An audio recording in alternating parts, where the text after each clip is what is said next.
Okay. All right. Good evening. Tonight we're going to be learning perek 7, chapter number 7, part 3. So to recap what we did in part 2 of chapter 7, performing a mitzvah with zerizut, diligence. In the last part of perek 7, which part was part 2, in part 3, we will learn how to acquire excitement, enthusiasm for mitzvot through zerizut. So we can do mitzvot out by rote. This is what I do. Every Shabbat I cook, I prepare I clean, I do the laundry, I prepare the meals just by rote. Or I can really be excited Shabbat is coming, or I'm going to find something, maybe a new recipe, or maybe ask each one of the kids whether they like to eat for Shabbat.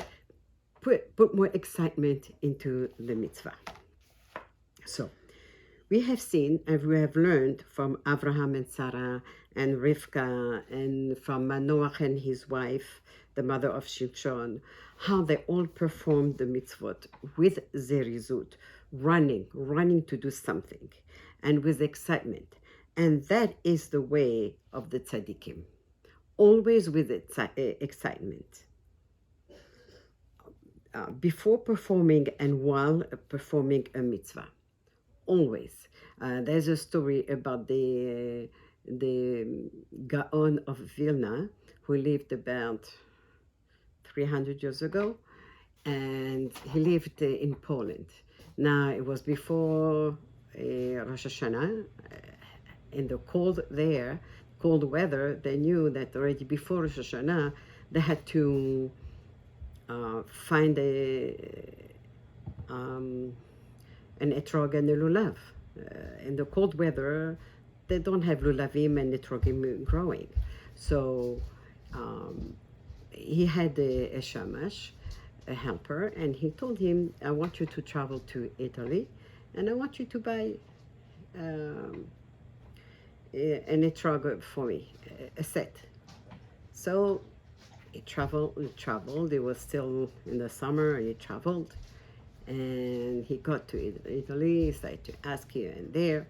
That year happened to be that there were not as many etrogim as they usually were available. And however, there was one man, a very rich man, who had an etrog, a beautiful etrog. And when the shamash heard this, he went to see him. And he said, look, I am the helper of the Gaon of Vilna, and he sent me to buy an etrog. And I heard you have a beautiful etrog. I'll buy it from you, and you can buy yourself another one. But I heard that yours is very, very beautiful. And so the rich man said, the Gaon of Vilna wants an etrog, and he wants a beautiful one? No problem. But he has to give me the reward that he gets for this mitzvah. That reward, I want it. That's my price.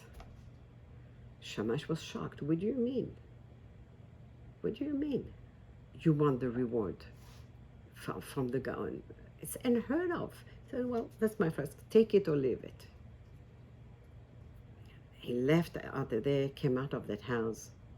He was so shocked. He didn't know what to think and what to make of this. But there was no choice, no time to waste. He had to make a trip back to the Gaon and told him, listen, this is what I found, and this is the condition. If you want to have that beautiful etrog, this is a price. If you want, I can get you an etrog that's going to be just a regular etrog, nothing special. The Gaon of Vilna started to smile. Such a smile. Now, his shamash was really all mixed up. could not understand the reaction at all. What's going on here? So he said, yes, that's what he wants. That's his price. No problem. Just tell him he will get my mitzvah, but I want that etrog. So you see how the excitement of a mitzvah. The Gaon of Vilna here wanted to do the mitzvah, even though he was not going to get a reward, but he'll do a mitzvah. He will perform a commandment that Hashem has asked him to do. And that's the way of the tsadikim. So as we see that Zehirut, Zerizut, did not only touch them physically, but also spiritually, right? As if their neshama was on fire. They were so excited until the mitzvah was completed. They would not stop from the moment it started. They kept that zerizut along with them until they finished, they completed the mitzvah bishlemut fully and properly. Zerizut has an effect, diligence has an effect, as we just said, on the neshama too. Through zerizut, the practice of mitzvot will grow continually within a person. It has this effect that because I am excited, so it's going to push me this mitzvah and complete it and do it properly. And then the next one, and the next one, and the next one.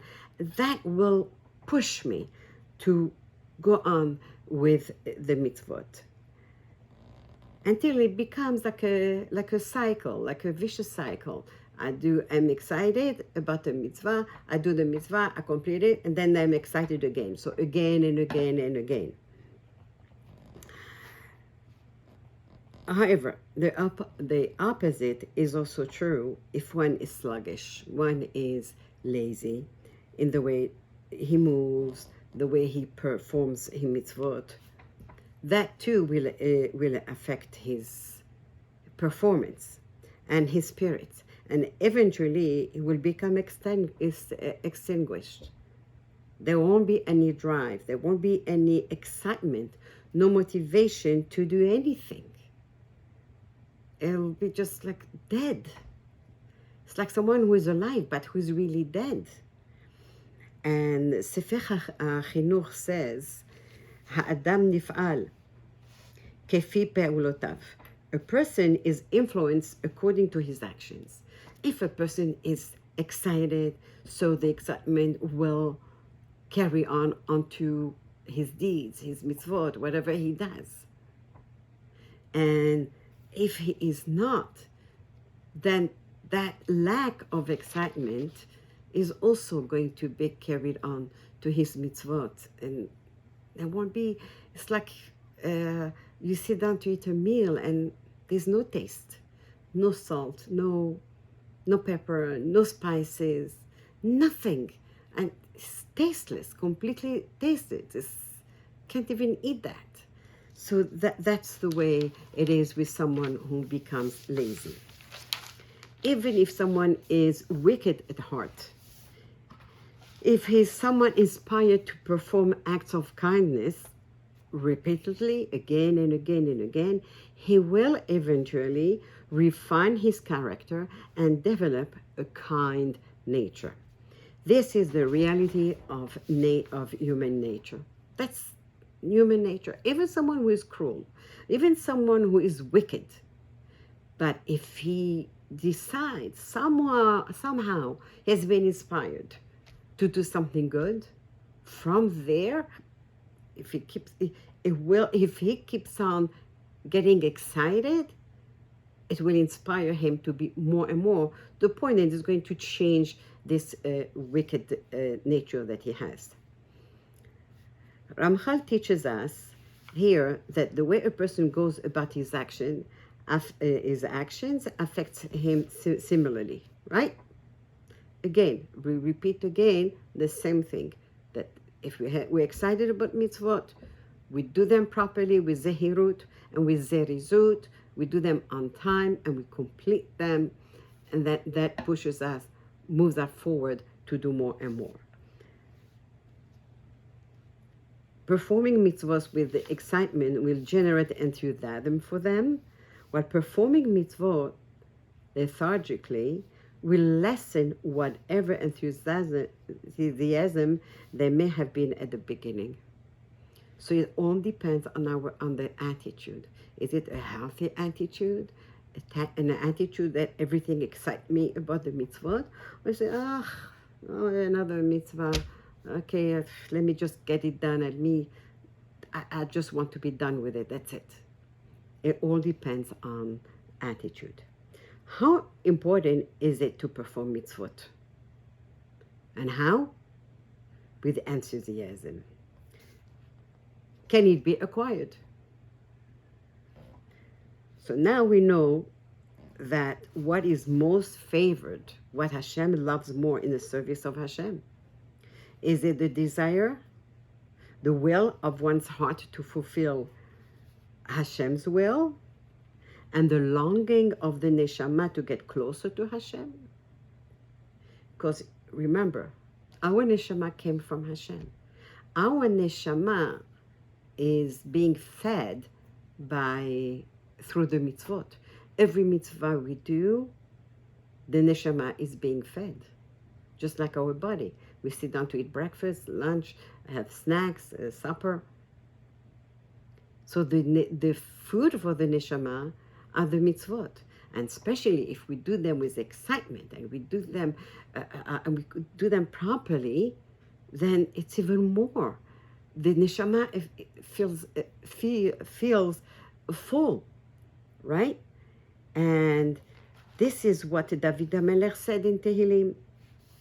מתהלל בחלקו הטוב ואומר, כאייל תערוג על אפיקי מים, כן נפשי תערוג אליך אלוקים. צמאה נפשי לאלוקים. David HaMelech says like this, my soul is thirsty for Hashem. It's just like a deer that is calling, that he wants so much water. He's looking for water and he wants so much water. And he's looking for a spring of water.